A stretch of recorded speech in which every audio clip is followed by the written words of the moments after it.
No, it's all fun and games to me. I will never understand why anybody takes being called a ball and gun gamer so fucking serious. That's what you are, nigga. I've been playing Battlefield 6 consistently for the last 2 months. I'll be off of it when Resident Evil comes out, but it's nothing wrong with some ball and gun. Just try something else, nigga. In other news, ball and gun news, Marathon launches on March 5th and will only cost $40. That's what you are? No, that's real shit when I'm talking about ball and gun gamers. Like, why does that make you so fucking mad? Why? So anybody who's ever been called a ball and gun gamer in real life and you got upset, can you explain to me why you got mad? I'm genuinely curious. Like so my dad is a chef by trade, right? He's a cook. If I walked up to my dad and I said, "Hey dad, father, you're a fucking cook." Do you think my dad would get mad? No, he would look at me and be like, "Nigga, I know. What the fuck are you talking about?" Like, if I walked up to a soccer player and I said, "Hey, I see you clicking that little football there. You must be a soccer player." Would they get mad? No. But for some reason, when you say you're a ball and gun, oh man. I work so hard. Because here come the excuses. I work a 14-hour shift. I just want to come home and play Call of Duty and Madden. I didn't ask you why you were a ball and gun gamer, nigga. I said you're a ball and gun gamer. It's a factual statement. Get out your fucking feelings and get in your bag, pussy. Ball and gun news, nigga. One of the biggest ball and gun games coming out this year is Marathon, which launches on March 5th and will cost $40. Bungie's long in development extraction shooter. So by the way, shout out to everybody who doesn't take it personal. It's all jokes. Marathon will launch on March 5th. A new gameplay trailer has revealed ahead of pre-order openings. It will launch on the PS5, Xbox Series, and PC at $40. The trailer introduces players against Tau Ceti, a colony that who cares? Let's watch the trailer. That's what the video's for. I'm not gonna lie, I'm still on that Apex. I see it still averages 100,000. Somebody playing that shit. People are so sensitive. Yeah, you would have thought I said fuck you or something. Like, the only people, I don't hate ball and gun gamers. The only people I hate is PS4 niggas.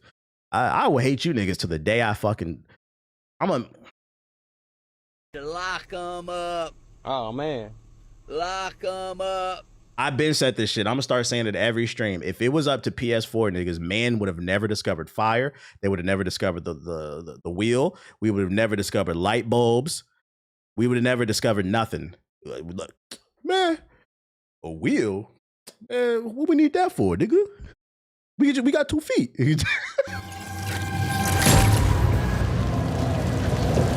I got 2 feet. Right? A car.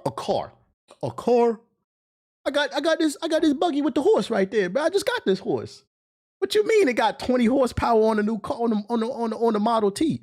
Why do I need 20 horses for? Oh God.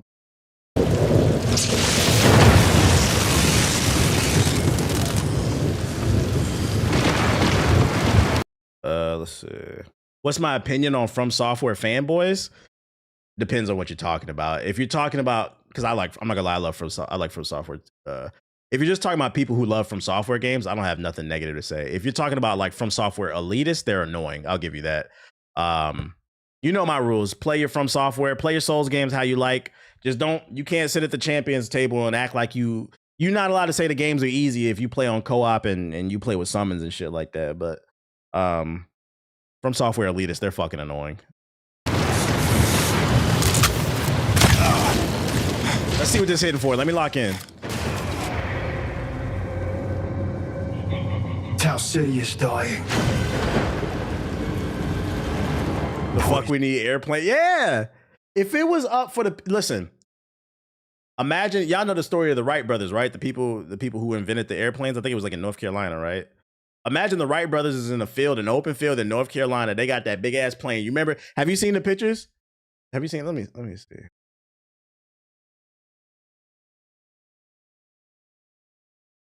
And in the very first planes, there were no seats. Like niggas had to lay on that shit, bro.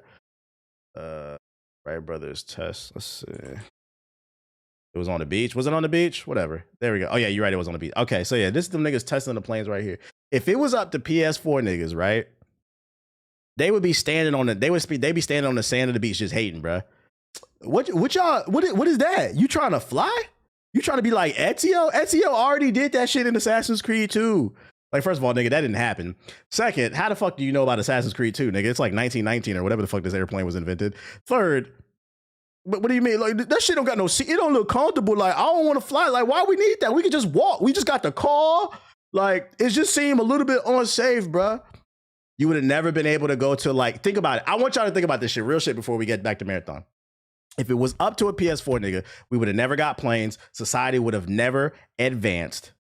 And if we would have never got planes, you would have never been able to fly out that baddie that you love so much. Because we know y'all niggas is doing it. We know you simping. We know you simping.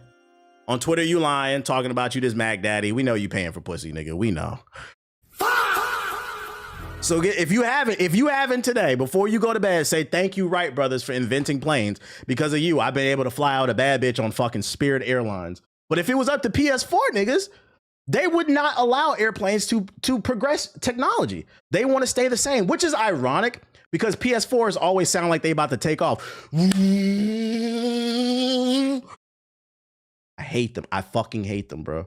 I fucking hate them. Back to what I was talking about. Its secrets.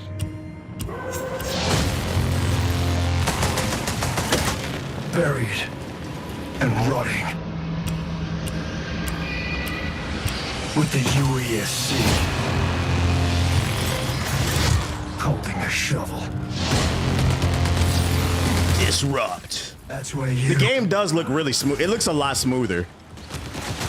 A living weapon. Reborn. Every time you breathe. He said PS4 niggas are conservatives and don't even know it. PS4 niggas is black Republicans. You said that's funny.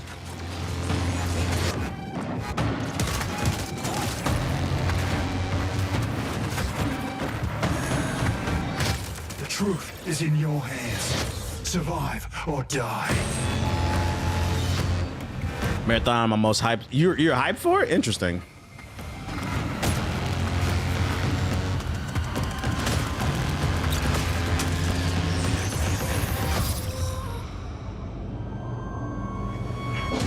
Marathon's the Arc Raiders killer. I don't know about all that. Arc Raiders is tough to follow up. I don't know about all that. Until people get their hands on and the reviews come out, I don't know. What I will say is they've done a great job because Marathon had some bad press like 6 months ago. But Bungie has done a great job of doing a 180 of turning their karma around and breaking the stigma. They went from everybody was like excited about Marathon to everybody was hating it to now I think people are kind of in the middle. Like, I'm open to trying it. And I think what the game has going for it is not only are they listening to feedback from the audience, but the game is only $40 at launch, which, by the way, in the world where we talk about a lot of negative shit going on in the gaming space, can we talk about how pricing models are improving in gaming? Come on. Marathon's 40. Arc Raiders was what, 30, 40? Expedition was $50. Some of the best games to recently come out have been cheap. And Split Fiction, that should have been nominated. That was only 30, and you got 2 copies of the game. I can't stress enough. I hope that more publishers see that, let's start making more experimental, smaller games and start charging the correct price. Everything does not need to be $70. I think part of the reason why some gamers only play 2 new games a year or less is because everything is $70 to $80 in a world where, there are rumors that GTA 6 is going to be $100 and motherfuckers, I don't care what it costs. I don't care what it costs. I'm going to pay for that shit. In a world where people are saying that shit, I need more people to support. And this is why, even though I'm not a big fan of Arc Raiders, I'm still rooting for it. You know why? Because if Arc Raiders does good, that's good for everybody. That game is $30, $40. Everybody's on it. We don't want, if Rockstar charges $100 for GTA 6, nigga, we're all doomed. So even if you're not interested in Expedition 33, you should be rooting for that game because more publishers are going to see, God damn, that bitch moving hella units and it's only $50. Yeah, I'll sell my kitty for GTA 6. I don't got no gas in my car. How am I gonna get to work? I don't know, but I got shark cards. Night Rain was $40 and it was a great game. The last 2 years, and this is a great conversation. This is why I fucking hate the conversation that gaming is dead from ball and gun gamers. Gaming is in and gaming is in one of the best places it's ever been, and especially in the last 2 years. Not just because we've had amazing games come out, but now there's demos are back. They were gone for a while. Demos are coming back. The pricing structures are starting to change, and games are getting cheaper. And not only are they getting cheaper, they're successful at that cheaper rate. We're in a great place. Just start supporting more of the things that are doing good and rooting for it, and stop focusing so much on the bad shit, bruh. Nah, it's a one-off TBH. That's the only game people paying $100 for, and no matter how good it is, people are gonna feel buyers. Nah. It's not a one-off. Rising tides raise all ships. You have to keep in mind, you're thinking of it from a gamer standpoint, right? If GTA 6 comes out at $100, we all know at bare minimum, we can all agree Grand Theft Auto 6 is gonna break whatever the current most selling, most generating money record is in gaming. Grand Theft Auto is gonna break it. We all can agree on that, right? When it breaks it, executives from every publisher are going to look at those numbers and say, God damn, that's the new standard. I want that. And what's the easiest way to get even close to sniff the panties of Grand Theft Auto 6? It would be to raise the price. See, the problem with making the games 30, 40, 50 bucks is you have to move more units to make X amount of dollars. That's why if you look at the analytics, at this point, I believe Arc Raiders has sold just as many copies, if not more, than Battlefield 6. But Battlefield 6 has generated exponentially amount more money because they don't have to move as many units with the game being $70. If a game is $100 and it's moving a gazillion units, they're about to be a trillionaire fucking company, bro. They're about to be on some Elon Musk shit. And every executive at EA, Activision, Bethesda, you name it, CD Projekt Red, whatever, they're going to look at those numbers and they're going to say, we want to get close to that. Not only do we want to get close to that, we want to appease our shareholders. We want to make them happy. How can we fucking do that shit, bro? Battlefield 6 sold $99 editions. It did, but there's no way for us to know how many units it sold. So like you can only go off the $70. Unless the point you're trying to make that Battlefield 6 sold a $100 edition, so why can't Grand Theft Auto do it? And that's a completely different conversation. Battlefield, I'm okay with games being $100 if you're adding value. You can charge whatever you want if you're adding value. Where I draw the line is I don't want to see Grand Theft Auto 6 charge $100 for the base game. That's what we're talking about. The base game for Battlefield 6 was $60 or $70. It wasn't $100. Ubisoft does the same thing. You get early access to the game. You get all the DLC, like the season pass and stuff like that. I'm cool with that. I'm like, okay, you're giving value to the customer. But if we're talking about charging $100 just for the game, fuck out of here, bro. But yeah, what was I about to say? Gaming's in a great place from a creative standpoint. Pricing models are changing. I just need y'all to stick this landing on this Grand Theft Auto 6. I'm not gonna hold my breath, but if standard GTA is $100, they will charge $100 for standard. Exactly. Yeah, NBA 2K is gonna see it and they're gonna be like, damn, well maybe we need to charge $100, man. We're leaving money on the table. I unfortunately, I think because you don't have a greedy mindset, some of y'all don't understand how greedy these fucking people are. That's all they care about is them numbers, bro. Trust and believe. So yeah, that's the release date. That's the new trailer. What the fuck was this? What did I say? Oh, pre-order bonuses or some shit like that. I don't know. I don't care about this shit. 2K COD next. Niggas already buy the $150 2K just to play like 2 days early. Hold on. To be fair, I was one of those people that I didn't buy the 150. I used to buy the 100 edition. I didn't buy it this year. The reason I bought the $100 edition of NBA 2K over the last 5 years is because it came with the NBA League Pass. And that's what I mean when I say value. You got VC and you got the NBA League Pass. So you got to watch whatever NBA game you wanted besides local ones. To me, that was valuable. If you watch NBA, that was valuable to me. Now League Pass is trash now. And they also removed it. So I didn't buy the $100 version. They took the League Pass away. I stopped buying that shit. I just bought the base version this year. But I to be fair to them, as much as we hate on 2K, that League Pass was worth it. Because League Pass alone is like worth $100 a year. So you're getting that with the game. But it ain't there no more, so we ain't buying it. Bungie reveals Marathon voice cast, and it's full of familiar names from Baldur's Gate 3 and Claire Expedition 33. Bungie has so far confirmed 30 actors making an appearance in Marathon's English voice cast at launch, but it hasn't yet revealed the roles they'll be playing. Alongside Jennifer English, fresh off the award-winning turn as Mael in last year's Expedition 33, Marathon also features fellow Expedition 33 actors Ben Starr and Tracy Wiles. Wiles, who played the Paintress, also portrayed Jahara in Baldur's Gate 3, and is joined by fellow Baldur's Gate 3 veterans Neil Newborn, Astarion, that's the vampire dude, right? I believe. And then Samantha, who played Karlak. And here's the full list of names. I saw a lot of people hyped about this. I'm confused. I don't know if I should be hyped about this, because although there's a lot of all-star talent in terms of voice acting, do we really care? It's a first-person shooter with a very limited story. It's gonna have like lore and shit, but like outside of like, oh, they're on your 6, like, are we really looking for voice acting in an online extraction shooter? I don't know how excited we should be about this one. It's not a story-driven game. Ben Starr was Arthur in Warframe. You mean Arthur in Red Dead Redemption or Warframe? They gotta chill. I'm not paying $100 for Assassin's Creed, and luckily you don't have to. Putting the money into these aspects is a good thing. I don't find it interesting. It was going viral on Twitter, so I thought I brought it up. It didn't really do nothing for me because it's a multiplayer game, but you know, it did something for somebody. I think it'll have more lore and story than we think, and that's what I'm thinking. You're right, Vizard. You might be onto something. Maybe they're underselling the lore and the story aspect of the game, and the cast of voice actors is proving it. We're gonna have to see when the game comes out in March. I hope that's the case. I would love to see more, because I think the world they crafted is interesting. I think the next Assassin's Creed game will be free to play. I don't think so.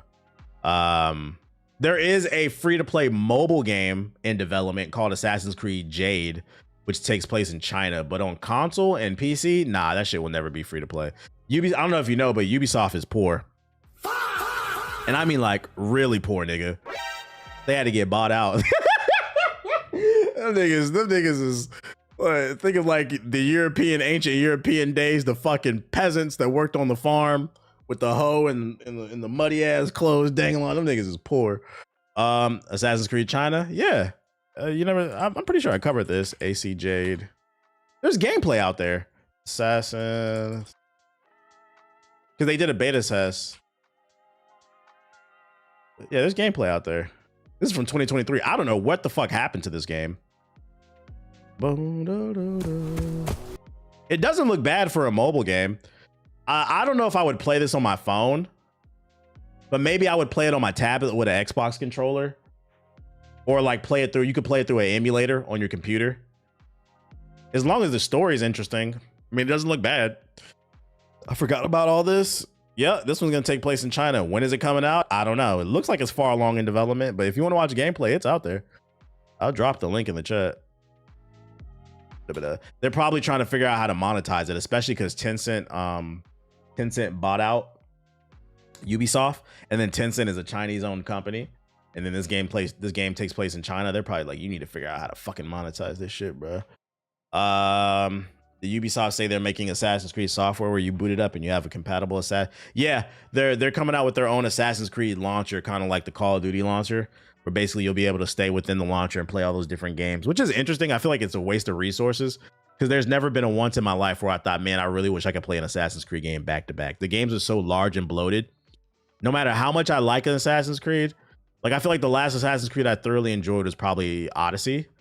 And I had like 300 hours on that game. And even with the 300 hours in there, I still needed a break afterwards. Like, I don't want to play it back to back. Like, oh, let me stay in the launcher. It's not that, the game's not that good. Didn't they have the Assassin's Creed Shadows? You talking about in the launcher? I don't know. And then if you're interested in Marathon, I never caught one of your live streams, just the YouTube content, but I want to say great takes and great content. Hey, welcome to the stream. I appreciate you, Cobra. Marathon systems requirements have been leaked if you're interested in the game. The recommended specs are a Core i5 or an AMD Ryzen 5, a 2060 or a 5700, 4 gigabytes of RAM, or VRAM, my bad. And then for regular RAM, 16 gigabytes. So translation, this game will be optimized. Shout out to Bungie. These are the recommended specs. The minimum specs, a low-end i5, this ain't even an RTX, A GTX 2050. That's a peasant GPU. 8 gigabytes of RAM. So basically a PS4 could run this shit.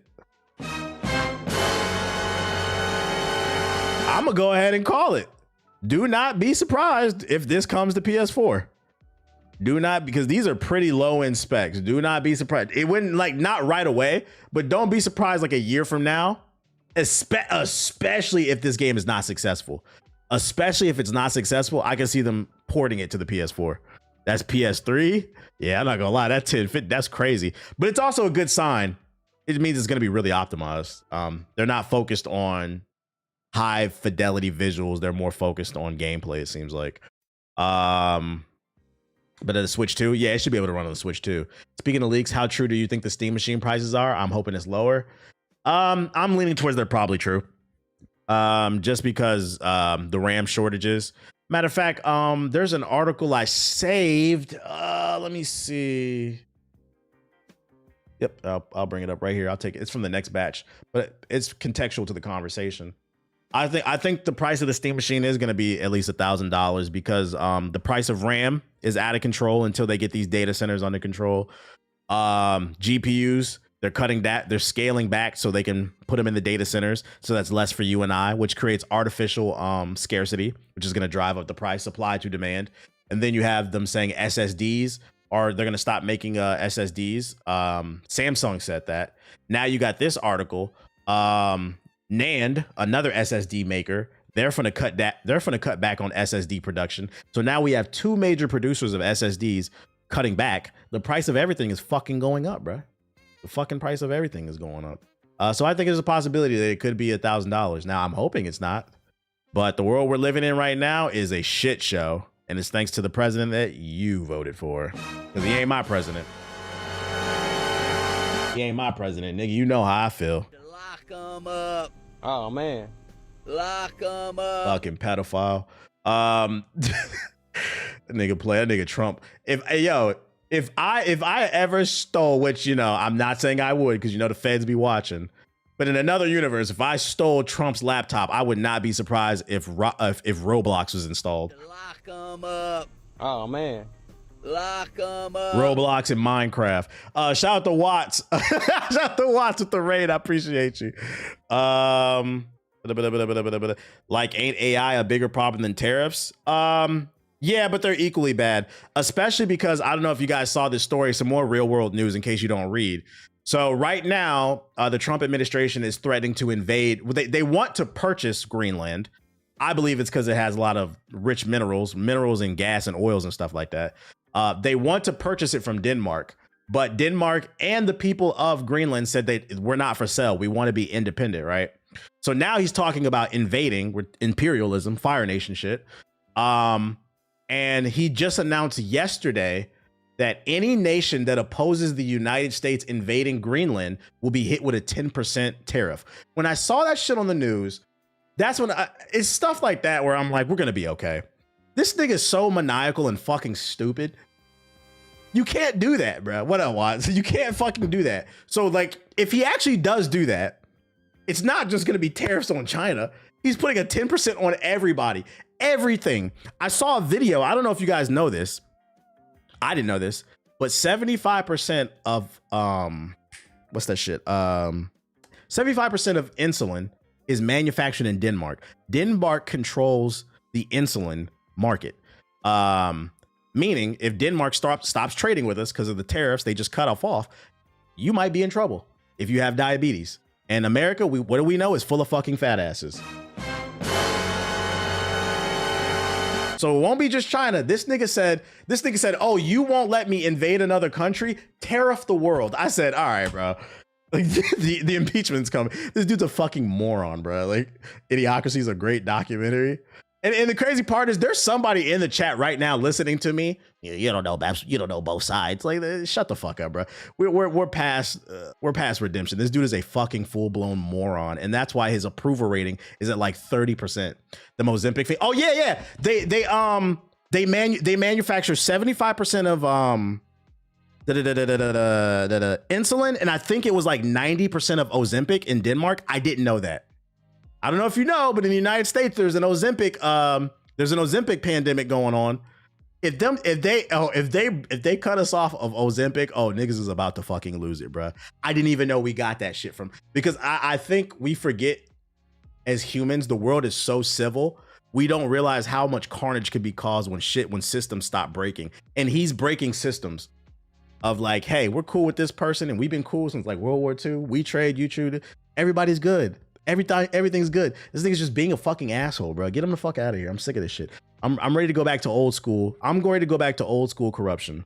Niggas getting their dick sucked in the White House, a little insider trading. Like, can we go back to that? I thought that shit was bad, but Jesus Christ.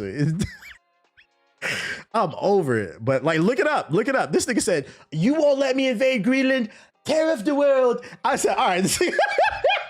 He's such an idiot. It's fucking funny, bro. I'm like, this dude is unserious. He has no fucking game plan. Which, by the way, before I move on to the next subject, it's now been 30 days since they were supposed to release the full Epstein files. There are 2 million more files that have not been released.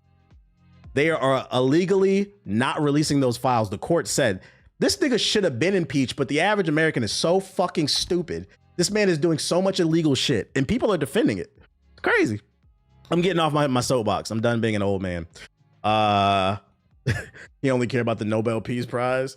This man, you don't get a Nobel Peace Prize. You're an imperialist, bro. You're fucking invading countries. A lot of countries manufacture our medicine because we're too stupid and expensive to do it ourselves. Yep. They only release 1% of the files. We need them all, non-redacted. So that's your daily dose of real world news. Look it up. This motherfucker said, "Tear the world." I was like, this dude is 20 years from now in the textbooks. This nigga's gonna be on the Mount Rushmore. Like, think of like the Hokage Mountains. This man's gonna be on the Hokage Mountains of fucking morons when people wake up. In other news, former BioWare exec hits out at suggestions that it should never have made Anthem in the first place. He's right next to Bush. He makes Bush look like a fucking ballet Victorian. You seen the interviews of them saying how he shits himself since the 90s? Yeah, apparently he wears diapers and people don't like sitting next to him because he smells like shit. A former BioWare executive has criticized player suggestions that the studio should have never made Anthem in the first place. Last week, as Anthem servers were shut down 7 years after the game's release, Anthem's executive producer Mark Dara released a video post-mortem lasting nearly 4 hours. God damn, bro. Yapper alert. Following this, in a 40-minute interview with YouTuber Destin Ligari, Mark Dara discussed the game's development further and defended the decisions to make the game in the first place. As the interview concluded, Dara was asked if there was anything he wanted to clarify about Anthem and its history. He replied by questioning anyone who has said BioWare should have never made Anthem in the first place because it should have stuck to single-player RPGs. Dara pointed out that since its foundation in 1994, BioWare had tried numerous new ideas and that Anthem was simply another evolution and another of its numerous attempts to try something different. I'm of the camp that I don't think they should have made it. I'm gonna be honest, I don't even think they want to make it. I think he's just operating from his ego in this response. Because reports claim that it was EA that pushed him to make a live service game. I'm sure there are probably things where I feel like the record needs to be set straight, but I think it's easy to blame EA, and certainly they deserve a bunch of blame for Anthem, but it's not all their fault.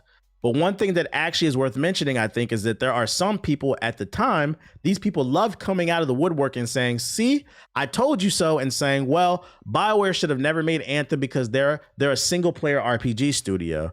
But my feeling is that BioWare has always been changing. I mean, by that argument, we should have never made Neverwinter Nights because we were a 2D RPG maker. We should have never made Mass Effect because we were only a tactical RPG maker, not an action RPG. I get what he's saying. He's basically saying he doesn't like the idea of people saying you should have stuck within your box and that's why you failed. And like, you know, in hindsight, I kind of agree with it. I wish they would have just stuck to RPGs. But that being said, the problem with Anthem is they were out of their element. It was something new. It was a live service game, and they were asked out, and I think they should have brought in the talent to help them. If they wanted to make something different, they should have brought in the talent familiar with it. They should have poached people from the Destiny team to come in and help them, to teach them how to make a proper live service game loop that keeps people addicted for 10 years. Because for those who don't know, I am technically a game developer. My name, as well as Ethos, because I'm not going to take this L alone, is in the credits of Anthem. They flew us out in 2018 to play the game. I went to Stockholm, Sweden, for a week, me and Ethos, and we played the game. We played the game for like 2-3 days. And then after that, we played early builds. And then we sat and we debated for like 8 hours at a time in a boardroom about what we liked and disliked about the game and how to fix it. And not a single thing. This is the real issue. This is why I said I understand where he's coming from. He doesn't want to be put in a box. The real issue with Anthem is they just did not listen to the feedback. You said 8 hours? Yeah, I'm not even capping. We sat in boardrooms every day at the end of the play session for several hours at a time. And we had to share our notes and go over and discuss and debate what we liked and disliked. By the way, they flew out a bunch of Destiny creators, and they flew out me, Ethos. That's where I met Paris Lilly, I think, for the first time, and a few other people. They didn't listen to a single fucking thing we said. And then we talked about it on the podcast. And then they had the nerve to put our name in the game. That shit pissed me off. I'm like, no, I don't want credit for this. I had nothing to do with this. You didn't listen to nothing I said, bro. So it felt like they just wanted us to come in and demo. Like, what was it fucking for, bro? They were on that toxic positivity bullshit. So I think where they fucked up is to meet them in the middle is like, okay, I respect the fact you wanted to come out of your box and try something new. But if you do, you should be a little bit more open to feedback because you weren't 100% sure, especially because when Anthem came out around that time, live service games were fairly new. At that time, the only thing that was really running was what? GTA 5, if you want to count that. Destiny. Apex had came out, I think, like in 2019. It was still fairly new concept that people were still trying to learn and get a hold of. Were the other creators added to the credits as well? Yeah, everybody was in it. Everybody. If you go on YouTube and look up Anthem credits, I'm somewhere in there. You'll find the Black Okage and Ethos in there. We're in there. Yeah, Fortnite, all that shit. So like I get where he's coming from. I think the truth is somewhere in the middle. I think just stop talking about Anthem, dog. Just stop. It shoulda, coulda, woulda. It could have been great, but it is what it is. I played Anthem years later, and it had some really good parts. It had good things going for it. I thought the flying mechanics were good, and the prime and detonator series when you did it with friends, it was fun. It's just everything after that wasn't. It wasn't enough boss fights. So like the fights just kept repeating itself. There weren't enough different environments. There wasn't good post game support. That was a really big issue. The grind for like rare weapons was boring.